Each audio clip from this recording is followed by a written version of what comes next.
saudara terkasih di dalam Kristus Yesus, dimanapun kita berada, kiranya damai sejahtera Tuhan menyertai memberkati kita. Dimana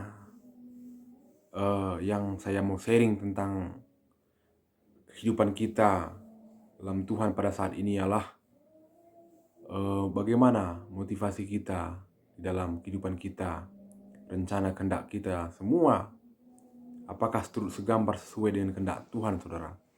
Dimana topik yang mau saya angkat di malam ini ialah mengejar yang ditinggalkan, ya. Terjadi di dalam kehidupan kita, ya, dimana ini yang hal sangat-sangat mempengaruhi setiap kehidupan manusia, saudara. Orang percaya, bahkan orang yang tidak percaya kepada Tuhan Yesus. Dimana inilah yang kita kejar, saudara. Kita membangun, kita mengingini segala hal apa yang ada di dunia ini. Terkadang apa yang kita lakukan semua, apakah semua kita lakukan ini sesuai dengan rencana kehendak Tuhan atau tidak, ya. Jangan kita melakukannya, tapi apa yang kita perjuangkan, pergumulkan, kita lakukan semua tidak ada faedahnya untuk Tuhan dalam kehidupan kita, saudara. Jadi Tuhan, ya, datang ke dunia ini, saudara. Dia hidup tidak dipengaruhi oleh keinginan dunia, ya. Dia melakukan semua untuk Allah Bapa di sorga, ya. Dia sesuai segambar sekendaknya, ya. Tidak hidup oleh dosa dan keinginan dagingnya, saudara, tapi dia hidup oleh kehendak Tuhan. Ya, begitulah yang seharusnya Tuhan hidup dalam kehidupan kita. Kita menghidupi Tuhan di dalam kehidupan kita bagi orang yang percaya, ya. Jadi hidup kita, ya, apakah kita utamakan Tuhan di setiap kehidupan kita, motivasi kita, rencana kehidupan kita? Apakah ada Tuhan yang terlibat di setiap apa yang kita lakukan dan kerjakan, saudara? Ya, jadi di sini saya akan mau sharing tentang firman Tuhan ini, sharing dari firman Tuhan tersebut, ya.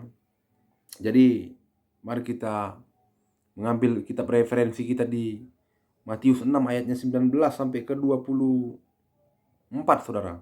Saya akan bacakan kepada kita semua dalam hal mengumpulkan harta, ya.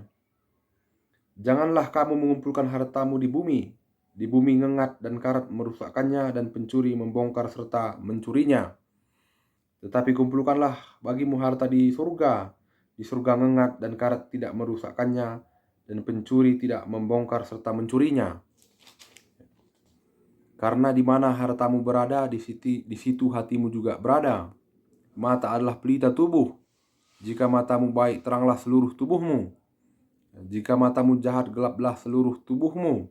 Jadi jika terang yang ada padamu gelap, betapa gelaplah kegelapan itu. Tak seorang pun dapat mengabdi kepada dua tuan. Karena jika demikian ia akan membenci yang seorang dan mengasihi yang lain. Atau ia akan setia kepada yang seorang dan tidak mengindahkan yang lain. Kamu tidak dapat mengabdi kepada Allah dan kepada Mammon. Ya, itu yang dikatakan oleh firman Tuhan. Jadi ada 4 hal yang topik dari inti dari yang kita bacakan tadi firman Tuhan tersebut, saudara, ialah kumpulkanlah hartamu di surga bukan di bumi, ya. Kita mengumpulkan di surga. Jadi maksudnya kita semua berfokus pada hal-hal surgawi, saudara. Ya, perkenanan Tuhan, ya. Jadi jikalau kita mengutamakan Tuhan dalam kehidupan kita, maka hidup kita ini pun akan menghasilkan buah-buah roh, ya, buah-buah yang Tuhan mau, ya. Seperti Tuhan Yesus, ya. Bagaimana kehidupan kita pasti akan terus segambar sesuai rencana kehendak Tuhan dalam kehidupan kita, saudara. Jikalau kita mengumpulkan harta di dunia, motivasi kita adalah dunia, ya, kita melakukannya untuk semua keinginan daging kita, untuk mendapatkan semua yang kita mau, saudara, maka kita pun akan dipengaruhi oleh keinginan kita itu, saudara. Baik sifat karakter kita motivasi kita, ya, ego kita, sehingga karakter sifat Kristus itu akan jauh, bahkan tidak akan ada dalam kehidupan kita, saudara. Begitu juga dengan yang kedua, di mana hartamu berada, di situ hatimu berada. Di saat kita mengutamakan Tuhan, maka berfokuslah kita kepada rencana-rencana Tuhan, saudara. Tuhanlah yang kita andalkan.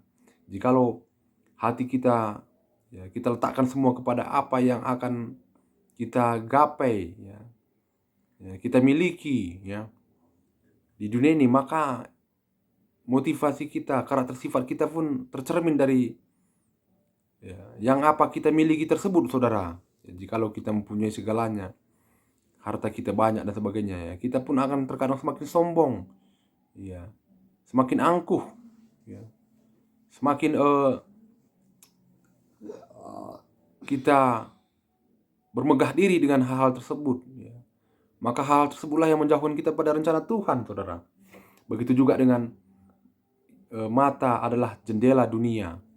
Ya, mata kita ini kita pergunakan untuk melihat, ya, apakah kita melihat ada masalah dan sebagainya, apakah kita mengingini dan sebagainya. Masalah itu, saudara, contohnya jikalau kita melihat ada pekerjaan Tuhan yang perlu dikerjakan, motivasi kita lah untuk melayani Tuhan, dan ini hidup kita bersandar seluruhnya kepada rencana dan kehendak Tuhan, maka kita akan tergerak hati kita untuk memberitakan kebenaran firman Tuhan, melakukan kehendak Tuhan. Di saat mata kita utamakan Tuhan di dalam kehidupan kita. Jikalau mata kita ini kita letakkan semua kepada keindahan, keinginan dunia ini, saudara, maka itu yang kita kejar, itu motivasi kita, ya, sehingga itulah yang membuat kita mengingini, ya, mencari, mendapatkannya, saudara. Maka tak akan pernah segambar dengan rencana dan kehendak Tuhan, ya, saudara. Maka itu akan membuat kita jauh daripada rencana Tuhan, saudara. Begitu juga dengan hal tidak ada yang dapat mengabdi kepada dua tuan, Tuhan atau Mamon, maksudnya, saudara. Ya.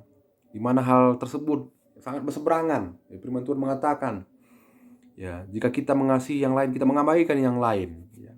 Begitu juga jikalau Tuhan yang kita utamakan, ya, kita tidak akan dipengaruhi oleh karakter keinginan-keinginan sifat dunia ini, saudara. Jikalau kita mengutamakan Mamon, ya, kita pasti mengabaikan Tuhan, ya. Karena Mamonlah yang kita sembah setiap hari, ya, uanglah yang kita utamakan setiap hari, ya, kita pasti mengabaikan pekerjaan Tuhan, ya, melakukan kehendak Tuhan, ya, amanat agung, beritakan Injil, ya, beritakan kabar baik kemanapun kita pergi, saudara. Pasti yang kita bicarakan tentang dunia ini, keinginan kita, ya, kemegahan dunia ini. Kalau Mamon yang kita utamakan, pasti kita tak akan pernah melakukan pekerjaan Tuhan, kehendak Tuhan, dan memikirkan tentang rencana Tuhan dalam kehidupan kita.